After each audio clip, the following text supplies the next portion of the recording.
ನೀವು ಇಲ್ಲಿ ತನಕ ಮಾಡಿರೋದಂತಹ ಒಂದು ತುಂಬಾ ರುಚಿಯಾಗಿರುವಂತಹ ಗೋಧಿ ದೋಸೆ ರೆಸಿಪಿನ ನಾನು ಇವತ್ತು ಹೇಳ್ಕೊಡ್ತಾ ಇದ್ದೇನೆ. ತುಂಬ ಸುಲಭವಾಗಿದೆ ಈ ರೆಸಿಪಿ. ಹಾಗೆಯೇ ಈ ಗೋಧಿ ದೋಸೆನ ತಿನ್ನಲಿಕ್ಕೆ ನಮಗೆ ಚಟ್ನಿ ಆಗಲಿ, ಪಲ್ಯ ಆಗಲಿ, ಸಾಗು ಆಗಲಿ ಯಾವುದು ಬೇಡ, ಹಾಗೆಯೇ ತಿನ್ಬೋದು. ಎಲ್ರಿಗೂ ನಮ್ಮ ಈ ವಿಶೇಷವಾಗಿರುವಂಥ ರೆಸಿಪಿ ನಿಮಗೆ ಇಷ್ಟ ಆದರೆ ಈ ವಿಡಿಯೋನ ಲೈಕ್ ಮಾಡಿ, ಹಾಗೆಯೇ ನೀವು ಮಾತ್ರ ನೋಡೋದಲ್ಲ, ಬೇರೆಯವರಿಗೆ ಕೂಡ ಶೇರ್ ಮಾಡಿ. ಫಸ್ಟ್ ಟೈಮ್ ಏನಾದರೂ ನೀವು ನಮ್ಮ ಚಾನೆಲ್ನ ನೋಡ್ತಾ ಇದ್ದರೆ ದಯವಿಟ್ಟು ಸಬ್ಸ್ಕ್ರೈಬ್ ಆಗಿ, ಯಾಕಂತಂದರೆ ನಾವು ನೆಕ್ಸ್ಟ್ ಹಾಕುವಂಥ ಕೂಡ ಎಲ್ಲ ರೆಸಿಪೀಸ್ನ ನೀವು ಮಿಸ್ ಮಾಡದೆ ನೋಡ್ಕೋಬೋದು. ಥ್ಯಾಂಕ್ಸ್ ಎಲ್ರಿಗೂ. ಮೊದಲಿಗೆ ಈ ಗೋಧಿ ದೋಸೆನ ಮಾಡಲಿಕ್ಕೆ ನಮಗೊಂದು ಕಾಯಿ ಹಾಲು ಬೇಕಾಗುತ್ತೆ. 1 ಕಪ್ಪಷ್ಟು ಕಾಯಿ ತುರಿಯನ್ನು ನಾನು ತುರಿದುಕೊಂಡು ಇಟ್ಕೊಂಡಿದ್ದೇನೆ. ಇದನ್ನು ನಾವು ಇವಾಗ ಮಿಕ್ಸಿಗೆ ಹಾಕಿಬಿಟ್ಟು ರುಬ್ಬಿಟ್ಟು ಗ್ರೈಂಡ್ ಮಾಡ್ಕೋಬೇಕಾಗುತ್ತೆ. ಸ್ವಲ್ಪ 1 ಕಪ್ ಕಾಯಿ ತುರಿ ಇದ್ದರೆ ನಾವು 1 ಕಪ್ ಅಥವಾ 1.5 ಕಪ್ಪಷ್ಟು ನೀರನ್ನು ಹಾಕೋಬಹುದು. ತುಂಬ ತೆಳ್ಳಗೆ ಮಾಡ್ಕೊಳ್ಳೋದು ಬೇಡ. ಚೆನ್ನಾಗಿ ಗ್ರೈಂಡ್ ಮಾಡಿ ಅದನ್ನ ನೀಟಾಗಿ ಒಂದು ಬಟ್ಟೆಗೆ ಹಾಕಿಬಿಟ್ಟು ಅದನ್ನ ಫಿಲ್ಟರ್ ಮಾಡಿ ಸೋಸಿಬಿಟ್ಟು ಈ ಥರ ಕಾಯಿ ಹಾಲನ್ನು ತೆಗೆದಿಡಬೇಕು. ಎಷ್ಟಾಗುತ್ತೆ ಅಷ್ಟು ಮ್ಯಾಕ್ಸಿಮಮ್ ಹಾಲನ್ನು ತೆಗೆದುಕೊಂಡು ಇಟ್ಕೊಂಬಿಡಿ. 1.5 ಕಪ್ಪಷ್ಟು ನಮಗೆ ಕಾಯಿ ಹಾಲು ಬೇಕಾಗುತ್ತೆ. ನಾನೊಂದು ಸ್ವಲ್ಪ ಈ ಹಾಲನ್ನು ದಪ್ಪನೆ ಮಾಡಿದ್ದೇನೆ. 1 ಕಪ್ಪಷ್ಟು ಆಗಿದೆ ಈ ಕಾಯಿ ಹಾಲು, ತೊಂದರೆ ಇಲ್ಲ. ಇವಾಗ ಒಂದು ಮಿಕ್ಸಿಂಗ್ ಬೌಲಿಗೆ ನಾನು 1.5 ಕಪ್ಪಷ್ಟು ಗೋಧಿ ಹಿಟ್ಟನ್ನು ತಗೊತಾ ಇದ್ದೇನೆ. ನೀವು ಎಷ್ಟು ಬೇಕಷ್ಟು ತಗೋಬೋದು, ಅಷ್ಟೇ ಪ್ರಮಾಣದಲ್ಲಿ ನೀವು ಕಾಯಿ ಹಾಲನ್ನು ಹಾಕೋಬೇಕಾಗುತ್ತೆ. ಇದಕ್ಕೆ ಚಿಟಿಕೆಯಷ್ಟು ಅರಿಶಿನ ಪುಡಿ ಆರೋಗ್ಯಕ್ಕೆ ಒಳ್ಳೆಯದು ಮತ್ತು ಒಳ್ಳೆ ಕಲರ್ ಬರುತ್ತೆ. ಹಾಗೆಯೇ ಅರ್ಧ ಟೇಬಲ್ ಸ್ಪೂನಷ್ಟು ಕಾಳು ಮೆಣಸಿನ ಪುಡಿ, ಇದು ಕೂಡ ಅಷ್ಟೇ ಸ್ವಲ್ಪ ಖಾರ ಫ್ಲೇವರ್ ಕೊಡುತ್ತೆ. ಆರೋಗ್ಯಕ್ಕೆ ಕೂಡ ಈ ಚಳಿ ಟೈಮಲ್ಲಿ ತುಂಬಾ ಒಳ್ಳೆಯದು. ಹಾಗೆಯೇ ರುಚಿಗೆ ಎಷ್ಟು ಬೇಕೋ ಅಷ್ಟು ಉಪ್ಪನ್ನು ಹಾಕ್ಕೊಳ್ಳಿ, ನೋಡ್ಕೊಂಡು ಹಾಕ್ಕೊಳ್ಳಿ. ಮತ್ತು ಒಂದು 4-5 ಏಲಕ್ಕಿನ ಗುದ್ದಿ ಚೆನ್ನಾಗಿ ಪುಡಿ ಮಾಡ್ಕೊಂಡು ಹಾಕೊತಾ ಇದ್ದೇನೆ. ದೋಸೆಗೆ ಒಳ್ಳೆ ಫ್ಲೇವರ್ ಬರುತ್ತೆ. ಇವಾಗ ಒಂದು ಸ್ವಲ್ಪ ಬೆಲ್ಲನ ಹಾಕೋಬೇಕು. ರುಚಿ ನೋಡ್ಕೊಂಡು ನೀವು ಬೆಲ್ಲ ಹಾಕ್ಕೊಳ್ಳಿ. ನಾನೊಂದು ಅರ್ಧ ಕಪ್ಪಷ್ಟು ಬೆಲ್ಲನ ಯೂಸ್ ಮಾಡ್ತಾ ಇದ್ದೀನಿ. ಅರ್ಧ ಕಪ್ಪು ಇಲ್ಲ, ಸ್ವಲ್ಪ ಕಮ್ಮಿನೇ. ಜಾಸ್ತಿ ಬೆಲ್ಲ ಹಾಕಿದರೆ ಏನಾಗುತ್ತೆ ಅಂತಂದರೆ ದೋಸೆ ತುಂಬ ಕರಟುತ್ತೆ, ಸೀದೋಗುತ್ತೆ. ಅದರಿಂದ ಬೆಲ್ಲ ನೋಡ್ಕೊಂಡು ಹಾಕ್ಕೊಳ್ಳಿ. ಇದನ್ನ ಫಸ್ಟಿಗೆ ಒಂಚೂರು ಮಿಕ್ಸ್ ಮಾಡ್ಕೋಬೇಕು, ಎಲ್ಲ ನೀಟಾಗಿ ಮಿಕ್ಸ್ ಆಗಬೇಕು. ಇವಾಗ ನಾವು ಕಾಯಿ ಹಾಲನ್ನು ನೋಡ್ಕೊಂಡು ಹಾಕೋಬೇಕು. ಕಲಿಸ್ಕೊಳ್ಳುವಾಗ ಫಸ್ಟ್ ಒಂದು ಅರ್ಧದಷ್ಟು ಕಾಯಿ ಹಾಲನ್ನು ಹಾಕ್ಕೊಂಡು ನೀಟಾಗಿ ಹಿಟ್ಟನ್ನು ಅಂದರೆ ಒದ್ದೆ ಮಾಡ್ಕೋಬೇಕು. ಅರ್ಧದಷ್ಟು ಕಾಯಿ ಹಾಲನ್ನು ಹಾಕ್ಕೊಂಡಿದ್ದೇನೆ. ಈಗ ನೀಟಾಗಿ ಹಿಟ್ಟನ್ನು ಈ ಥರ ಒದ್ದೆ ಮಾಡ್ಕೊಳ್ಳಿ ಎಲ್ಲ ಫಸ್ಟಿಗೆ.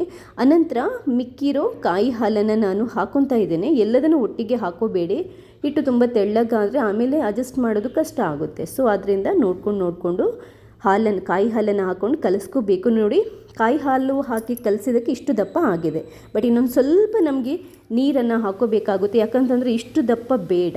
ಇನ್ನೊಂದು ಸ್ವಲ್ಪ ನಾನು ನೀರನ್ನು ಹಾಕ್ಕೊಂಡು ಕಲಿಸ್ಕೊತಾ ಇದ್ದೇನೆ. ಒಂದು ವೇಳೆ ನೀವು ಕಾಯಿ ಹಾಲೇ ಮಾಡಿದ್ದು ಜಾಸ್ತಿ ಇದೆ ಅಂತಂದರೆ ಕಾಯಿ ಹಾಲನ್ನೇ ಹಾಕೋಬೋದು, ನೀರು ಹಾಕುವಂಥ ಅವಶ್ಯಕತೆ ಏನೂ ಇಲ್ಲ. ತುಂಬ ರುಚಿ ಇರುತ್ತೆ. ಕಾಯಿ ಹಾಲು ಹಾಕಿ ಮಾಡಿರುವಂಥ ಈ ಗೋಧಿ ದೋಸೆ ಅಷ್ಟೇ ಆರೋಗ್ಯಕ್ಕೆ ತುಂಬಾ ಒಳ್ಳೆಯದು. ಯಾಕಂತಂದರೆ ದೇಹನ ತಂಪಾಗಿಡ್ಲಿಕ್ಕಿರ್ಬೋದು, ನಮ್ಮ ಇಮ್ಯುನಿಟಿ ಪವರನ್ನು ಜಾಸ್ತಿ ಮಾಡಲಿಕ್ಕಿರ್ಬೋದು. ಕಾಯಿ ಹಾಲು ಇದೆಯಲ್ವ ತುಂಬಾ ಒಳ್ಳೆಯದು. ನೀಟಾಗಿ ಈ ಹದಕ್ಕೆ ಕಲಿಸ್ಕೋಬೇಕು. ಒಂದು ವೇಳೆ ಈ ಹದಕ್ಕಿಂತ ತೆಳುವಾದರೆ ಸ್ವಲ್ಪ ಗೋಧಿ ಹಿಟ್ಟನ್ನು ಹಾಕಿ ಮಿಕ್ಸ್ ಮಾಡ್ಕೊಳ್ಳಿ. ದಪ್ಪಾಗಿದ್ದರೆ ಮತ್ತೊಂದು ಸ್ವಲ್ಪ ನೀರು ಅಥವಾ ಕಾಯಿ ಹಾಲನ್ನು ಹಾಕ್ಕೊಂಡು ಕಲಿಸ್ಕೊಳ್ಳಿ. ಇವಾಗ ಸ್ಟವ್ ಮೇಲೆ ಒಂದು ತವನ ಇಟ್ಬಿಟ್ಟು ಅದನ್ನ ನೀಟಾಗಿ ಕಾಯಿಸ್ಕೊಂಡು ತುಪ್ಪ ಅಥವಾ ಎಣ್ಣೆನ ಸವರ್ಕೋಬೇಕು. ಅದಾದ ನಂತರ 1 ಸೌಟಷ್ಟು ಗೋಧಿ ಹಿಟ್ಟನ್ನು ತಗೊಂಡು ನಾವು ಈ ಥರ ಹಾಕ್ಕೊಂಡು ಸ್ವಲ್ಪ ಸ್ಪ್ರೆಡ್ ಮಾಡ್ಕೋಬೇಕು. ತುಂಬ ಸ್ಪ್ರೆಡ್ ಮಾಡೋಕ್ಕಾಗಲ್ಲ, ಯಾಕಂತಂದರೆ ಗೋಧಿ ಹಿಟ್ಟು ಅಂಟಿರುತ್ತೆ. ನೀವು ಶೇಪ್ ಬಗ್ಗೆ ತಲೆ ಕೆಡಿಸ್ಕೋಬೇಡಿ. ಸ್ವಲ್ಪ ಹೆಚ್ಚು ಕಮ್ಮಿ ಆದರೂ ಏನೂ ಆಗಲ್ಲ. ಮುಚ್ಚಿಟ್ಬಿಟ್ಟು ಮೀಡಿಯಮ್ ಉರಿಯಲ್ಲಿ ಒಂದು ಸ್ವಲ್ಪ ಹೊತ್ತು ಕಾಯಿಸಬೇಕು, ಒಂದು ಸೈಡ್ ಕಾಯೋ ತನಕ. ಅದಾದ ನಂತರ ನಾವಿದನ್ನ ಮಗುಚಿ ಹಾಕಿ ಕಾಯಿಸ್ಕೋಬೇಕಾಗುತ್ತೆ. ಯಾವುದೇ ಕಾರಣಕ್ಕೆ ಉರಿನ ಜಾಸ್ತಿ ಇಟ್ಬೇಡಿ. ಇವಾಗ ನಾನು ಒಂದು ಸೈಡ್ ಕಾದಿದೆ, ಮಗುಚಿ ಹಾಕಿ ಕಾಯಿಸ್ತಾ ಇದ್ದೇನೆ.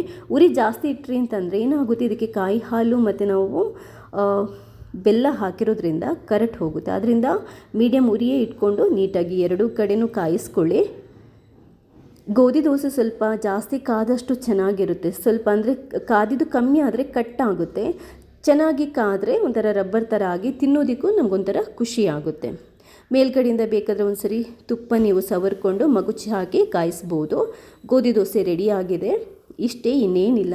ನೋಡಿದ್ರಲ್ವಾ ಎಷ್ಟು ರುಚಿಯಾಗಿರುವಂಥ, ಎಷ್ಟು ಚೆನ್ನಾಗಿರುವಂತಹ ಗೋಧಿ ದೋಸೆನ ತುಂಬಾ ಸುಲಭವಾಗಿ ಮಾಡ್ಕೊಂಡ್ವಿ ಅಂತ. ಒಂದು ಸರಿ ಈ ಥರ ಗೋಧಿ ದೋಸೆನ ನೀವು ಟ್ರೈ ಮಾಡಿ. ಅರ್ಜೆಂಟಾಗಿ ಏನಾದರೂ ಬ್ರೇಕ್ಫಾಸ್ಟ್ ಮಾಡಬೇಕು ಅಂತ ಅನಿಸಿದಾಗ ಇದನ್ನ ಆರಾಮ್ಸೆ ಮಾಡ್ಬೋದು. ಏನೂ ಜಾಸ್ತಿ ಕಷ್ಟ ಇಲ್ಲ, ತುಂಬಾ ಬೇಗ ಆಗುತ್ತೆ ಕೂಡ, ಡಿಫ್ರೆಂಟ್ ರುಚಿ ಕೂಡ. ತಿನ್ನೋದಕ್ಕೆ ಚಟ್ನಿ ಆಗಲಿ ಪಲ್ಯ ಆಗಲಿ ಏನೂ ಬೇಕಾಗಿರೋದಿಲ್ಲ ಕೂಡ. ರೆಸಿಪಿ ಇಷ್ಟ ಆದರೆ ಲೈಕ್ ಮಾಡಿ. ಹಾಗೆಯೇ ಇಂಥ ವಿಶೇಷವಾಗಿರುವಂಥ ರೆಸಿಪಿಗಳನ್ನು ನೀವು ಮಾತ್ರ ನೋಡೋದಲ್ಲ, ಬೇರೆಯವರಿಗೆ ಕೂಡ ಶೇರ್ ಮಾಡಿ, ಅವರಿಗೂ ಹೆಲ್ಪ್ ಆಗುತ್ತೆ. ಹಾಗೆಯೇ ನನ್ನ ಈ ಪ್ರಯತ್ನ ಇದೇ ಥರ ಸಪೋರ್ಟ್ ಮಾಡ್ತಾನೆ ಇರಿ. ಥ್ಯಾಂಕ್ಸ್ ಎಲ್ರಿಗೂ.